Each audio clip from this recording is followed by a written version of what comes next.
So I came back, this time one shaky step at a time, not for my family, not for guilt, not for appearance's sake. I went because I needed help. And in AA, I found it. The rooms looked the same, the coffee tasted the same, but I was different this time.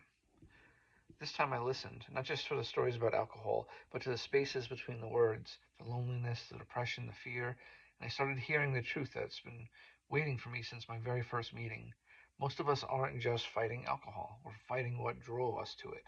For me, that meant facing the anxiety, the depression, the dark thoughts that I had to silence with substances. It meant finally admitting that I wasn't just an alcoholic, I was a dual diagnosis. That's a term we use for when we live with both mental health and substance use disorders. And that's a lot of us. AA gave me a place to start showing up again, to rebuild structure, to listen, to feel safe, but it also showed me the color and the limits of what the program alone couldn't address. The steps helped me stay sober, but they couldn't fix the brain chemistry, the trauma, or the cycles of despair that had been running long before I ever picked up a drink. So as I worked the program, I also began to work on my own mental health. Therapy, medication, being brutally honest with my doctors, and my willingness to face parts of myself that I had been spent decades avoiding. That's when I understand. Well, that's when I began to understand recovery as a both and or, not an either or, an and or. I needed both the spiritual and the medical, the community and the therapy, the fellowship and the science. Today, AA is still a constant support for me, not especially with the rise of the Zoom meetings that came after COVID.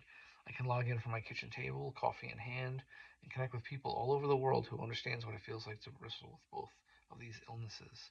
Some days I share, some days I just listen, and some days that's enough to listen, to be reminded that I'm not alone, that none of us are. I've chosen to start this bumbling series on AA because that's where I find my recovery beginning each day these days. It's a place where I remember who I am and what I'm working towards. But in the coming episodes, I'll talk more about the mental health side of the story, the diagnoses, the misdiagnoses, the medications, the treatments, the hopelessness, and the moments of light that got me here. I mean, to be completely honest, I just got out of the hospital today. But we can talk about that later. Recovery for me is not just about sobriety. It's about learning how to live and maybe even thrive with both of these illnesses. So once again, thank you for listening. If you're out here struggling with mental health and addiction, keep showing up for meetings for others, but most of all, keep showing up for yourself. Whether it's a meeting, a therapy session, a call to a friend, or just making it through another day, it counts and it matters. You're not alone in this maze. We're walking the maze together.